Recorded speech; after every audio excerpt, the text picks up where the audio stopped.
everyone, and welcome to the APLL Pulse podcast, where you can uncover new insights from the logistics and freight forwarding industry through the seasoned experts at APL Logistics, a global supply chain provider.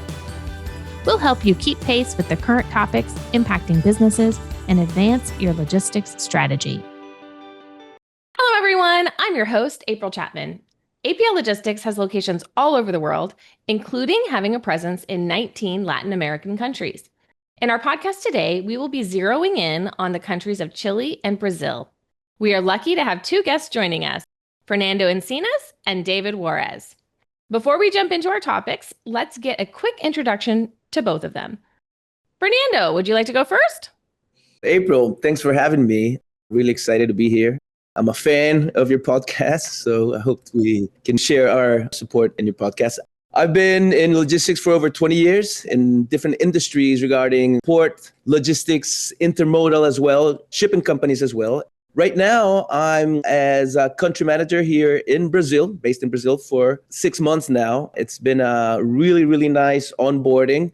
I used to work in APL many years ago, almost 8 years ago, where I was in APL for about 8 years as well. So it's been a really cool voyage in the sense that I know very well how APL works from within, but then being outside and coming back in, I've seen a lot of change and evolution, which is something I'm going to share with you guys in this podcast, which is really cool, especially regarding technology. I'm looking forward to that. You know, we have so many people that come back. I think that's really interesting. We've even talked about doing a podcast on that. How many people end up coming back to APL? And I think that says a lot, like they go, they learn something else new, and then they want to bring it back here again. Well, thank you. Thank you, Fernando. How about you, David? Would you introduce yourself to our guests? Hi, April, and hi, Fernando. My name is David Juarez. I'm in charge today of the Business Development Solutions development for South America. I'm based in Chile. I have 25 years of experience in logistics, so I'm getting old already. Half of it was in my country, in Spain, and then the last 13 years, this part of the world in Latin America. I'm 5 years in, very happy in APL Logistics. Happy to share these moments with you, April and Fernando. I love how you've lived in so many different places, such an international experience. I think that's one of the benefits, too, of working in global companies, right? These opportunities. You're moving to Brazil from Chile now, and that's a great experience for you and your family. So, all right, let's go ahead and jump into some of our questions today. So first, let's talk about what's been going on in Chile. We have a fairly large footprint there with a lot of positive developments. I'm always hearing stuff coming out about Chile, many of which we are planning to replicate in Brazil now. So David, can you share some key takeaways from your time in Chile? I've been over 5 years in this company, and every day I'm more and more impressed about who we are, who we have become. We are a company of more than 1,200 employees in the country, which considering the size of this country, which is something between 18 to 19 million people, it's very large. We are probably among the top 3 companies in the country with more than 35 years already established here. My takeaway is the capacity we have to keep leading the market and keep leading the solutions and the trust that we have for our customers. In the time that I've been here, I've seen many executives and non-executives, many people that has been exported from Chile to other part of the world in APL. And I guess that tells something good about our job now. What can I tell you? We are a very integrated company. We are a company that can really start their job at the planning of the purchases anywhere in the world. We have the capacity to bring the cargo, to manage the purchase orders, to bring them to our DC or the DC of our customers. We have the capacity to do contract logistics, very complex contract logistics operations within distribution and even reverse logistics. So we have customers with us with more than 20 years have been trusting our end-to-end solutions. And I think that's a very differentiator in the market.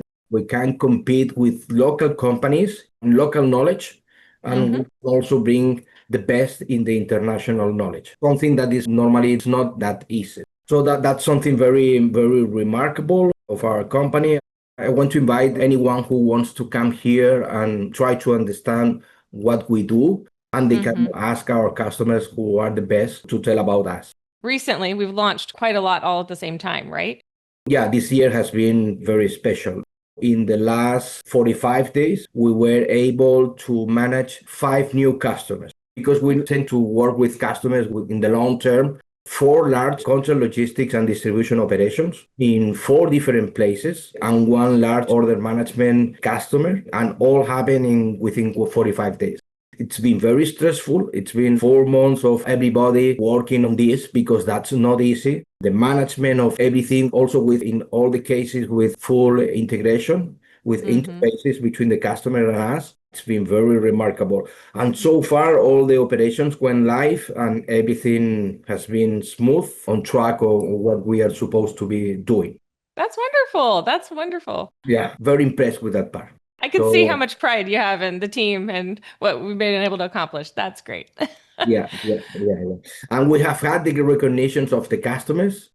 In the end, it's the most important, not that the customer recognize that you've been doing what you should be doing. Because sometimes they think that the 3PL should be doing just by default, but in reality, it not always happen.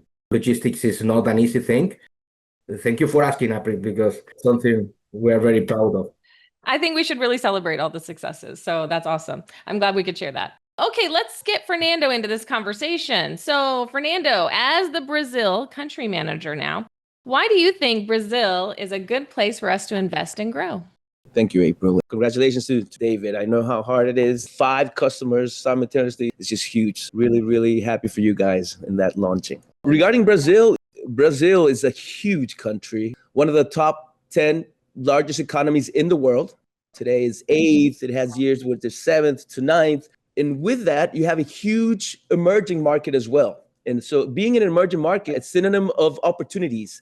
And in that sense, it's been a country that over the past years, it has sustained growth and with increasing stability, which is something that investors look upon, where you have political stability, social demographic stability, and that has been going on for a few years now. So that fosters long-term investment. So in that sense, the country has been really pushing an economic growth that's being really diverse in different industries.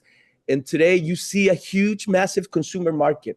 The population of Brazil is over 215 million people. So in that sense, the consumer market is very big, and that requires complex logistics, specifically in a country this big. It's huge geographic proportions. Also with that, you have today's technology. So you have a huge growing e-commerce industry going on and being developed here in Brazil. So that's really demanding on the domestic side as well, not only on the international side.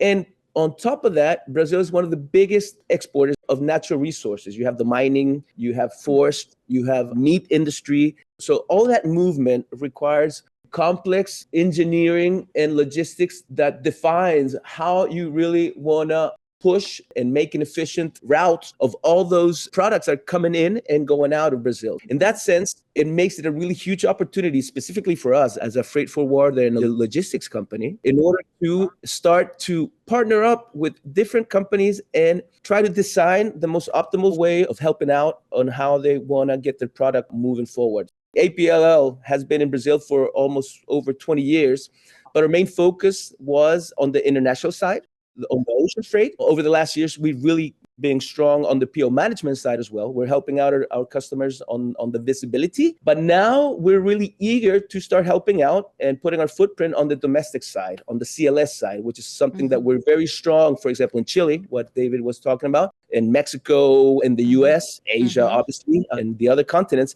But today we are just starting. We have a few operations going. And with all this movement going around and with all this long-term investment that we're seeing, we really, really want to get our partners in. We really want to get our customers that we do have in the States, in Chile, for example, and try us out here. We're having a really long route where we're seeing possibilities for warehousing. We're seeing possibilities for domestic distribution. Today, we're doing a lot of intermodal inland services on the transportation side. So we're really building upon, and that's going to be our main challenge, is to start building using all our leverage, all the knowledge that we have on the international side, and start implementing on the domestic side. That's going to be our challenge for the next 3 years. And we're really getting some interested customers on exploring on that side. There's so much good going on there, and I can see your excitement about it and why it's a great place to grow. But you just mentioned a challenge, and I'm sure there's many others because it is so large, because there are so many things. What are some specific challenges to Brazil, additional ones? On the geographic side, you got the Amazon, the biggest rainforest in the world. where you have this system of rivers that requires feeders, barge, and intermodal services. That's really cool. In order to get to some of those markets, you really have to pick your brain and you got to invest in that. So you have a geographic challenge with this huge landscape and very different landscape. You have some infrastructure gaps. Brazil is still a developing country, as most of Latin America. So for example, all the road transportation, you have good highways, but you also have under-maintained highways, which is also a challenge. And that comes with the security issues as well that we have in Latin America. So in that sense, you do need to have a local footprint that you know what to do, when to do it, and who to do it with. So you need that. So that's a big challenge. Then you have the port congestion. As you're growing, and if the port terminals do not grow at the same time, you start having bottlenecks. And that's really happening today in some of the main ports. And for example, Santos, where APLL is based right now, it's the biggest terminal port in Latin America with huge throughput going in and going out. If you start getting a bottleneck there, you start having some challenges on the imports and the exports, and that's something that we have to work upon. And on top of that, the biggest challenge is the bureaucracy and the tax complexity. Brazil is a federal state, kind of like the US. Each state has kind of a independent laws that at the same time can adjust certain taxes as well. So you really have to have your local knowledge, get your attorneys, get your tax guys in, and it becomes kind of like a chess game on how to get the best strategy on getting efficiency through, but in compliance with all of these regulations that you have to put in through. I would say when you put all of that on the table, it's a complex world, it's a complex country, but with a huge opportunity if you do it well. And that's where we're going right now. Yeah, it sounds like you really need people on the ground there to understand those specific challenges and meet the demands. We're happy you guys are two of those for us. So, all right, let's go on. I have another question for you. How do you think APL Logistics adds value compared to the other logistics providers that are in Brazil? Because obviously we're not the only ones. So how do you think that we add value? If you imagine a country this huge, it has a lot of competition. You got your 3PLs on the small side. You got huge companies as well. But I have a main premise, and I think it's what APL does. We offer value. We're not transactional, as David was saying. And my main premise is that your product can only go as far as your logistics allows you. So when you sit down with a customer and you start to decide on how you want to launch a product, how you want to deliver it, and what your objective is, if it's speed to market, if it's cost, if it's efficiency, you start deciding together with your customer, and then you kind of look back upon, and we as APL, that this is where I think it's the biggest differentiator is that we have local knowledge, but we have a huge global expertise with really strong verticals regarding engineering, regarding design, regarding IT development. So what we're doing here today, for example, in Brazil, is that we're picking up the needs with our customer, and then we're making a transversal design together with our expertise teams, can be even outside of Brazil, which many of them are programmers and are engineers. And we put a prefabricated supply chain layout and we try it out in the sense that prediction through predictive analysis, you can really start to analyze. If I started at origin, say China and somewhere in China or Southeast Asia, and I got on this carrier, because that's the other thing, we're a neutral company. You can either use us as your shipment execution, or you can use, other partners, and we'll help you manage that in the best way possible. We can effectively do predictive analysis in that sense, and we can simulate plan A, plan B, plan C, speed, estimated time of transit, manufacturing time to the terminal. So you start adding up all those steps in the supply chain. You can get a prediction of cost, you can get a prediction of time, and you can get a prediction of results even before doing it. So I think that is just awesome. And that really, really helps out our customers in having a very low risk decision making before you implement. And that is something I think that APLL really excels. And that is something that our customers are really, really impressed with us when we get down to business in that sense. Yeah, I know that our president likes to talk about our neutrality. And that's a wonderful thing about what we do, is that we are a neutral party. Definitely. Okay, David, do you have anything to add to that? I was asking about kind of add-on value, anything that comes to your mind? I think that we have many solutions, and what Fernando says is very important. But maybe I could add that the most important asset of our company is our people. I've had the opportunity to work in other companies, in companies that I've seen great people, but here is kind of a very wide. There is kind of a specific profile for the people that works here. I think the people feels the colors of the company, and that makes them give the extra mile. Obviously, you need to be ready for your position wherever it is. You need to have the knowledge, but the attitude is simply very important. This extra mile and to differentiate, because in the end, as a logistics company, we have basically people, technology, and processes. We are an asset-light company, like we should be, because we want the best for our customer. We don't want to sell our customer our assets. We want to sell them a solution. We don't want to sell. We want to help them to be more competitive. And by helping them to be more competitive is when we expand our business. So I would add that, that our people is really, really important. Yeah. Their successes are our successes, right? And we're the behind the scenes partner. Okay, so we're going to be closing out today, but I want to leave our guests with how us expanding and investing in Brazil will help drive our company, one of our company maxims, which is a driving kind of guiding principle in our company. Our number one maxim is being the best order management provider in the world. So I'll take the top thought from both of you. So who wants to go first?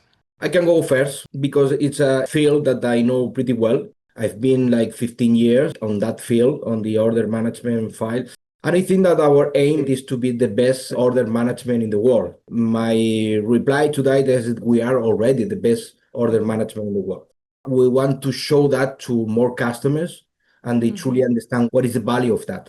Order management is somehow a word that has been misused for so many years, which is basically giving visibility to a shipment, but that's not really what matters. What it matters is to bring competitiveness to the customer through the order management, because that ends in a lot of things that will bring this competitiveness to the customer. And that can happen from basically two ways. One way is to reduce the cost of the operation. That can be from many angles. And the other one is to increase the customer satisfaction, which will increase the top line, the revenue. Our order management is our priority. We are on the tendency of the market. If you look at the tendencies, logistics tendencies, and you see automation, digitalization, sustainability, increased customer experience, whatever is your priority, order management has a very impactful role within tendencies and also objectives for the company. So we want to be recognized, I would say, as the best order management, but I truly believe we are already there. You may be a little biased, but I agree.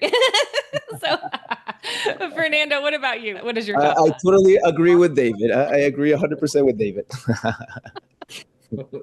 These past years, it's been so much volatility and unforeseen events. We kind of got used to this disruption. It's the new normal. So we even had the black swans and we're still surviving out there. But I think everyone knows that today you have to adapt. You got to be flexible and everyone's talking about it. But I think order management, it's kind of like an integration with your customer. It's like you're being part of their backbone. That's one of the most principal parts of your body. And that being said, you are integrated and you have a certain responsibility, which is helping out and giving that visibility. And if you're able to integrate that customer value creation through a digital customer experience, which is PO management, is order management is what we're doing. And so you got your modeling, you got your vendor collaboration, you got your management and that analytics, and you put all that together, you're really going to make that voyage successful. That life cycle of a PO from birth all the way to delivery, if we're able to accompany that with pre-alerts, with even changing scenarios, because something happened at some port, there's congestion, you got to move that container another way, you got to put it on an airplane. We're able to do that. And today, with the technology that we have, each time it's easier to really change the settings and the possible scenarios that you're facing. So that's a really good thing. And on top of that, I really want to finish that. We have the order management excellence, but if you mix that as well, you put it in the juice box with the logistic infrastructure that we have, with the execution power that we have, and the knowledge that we have, you really get a strong integrated product that's able to accompany you, that's able to adapt with you, and that's able to deliver. I think that's where APL Logistics is today. It's really strong. That's a great thought. I love that. Okay, one last question for you. How do I say thank you in Portuguese? Obrigada. Well then, obrigada. Thank you both for joining me today. It's been very interesting to hear about everything that's going on in Chile and Brazil. And for all of you out there, join us next time on the APLL Pulse podcast. Thanks for joining us today. If you like what you heard, or if you have any questions about today's episode, reach out to us at global_marketing@APLLogistics.com. Make sure to subscribe to us on your favorite podcast apps. You will also find us on LinkedIn or visit us at APLLogistics.com. We'll see you next time on the APLL Pulse podcast.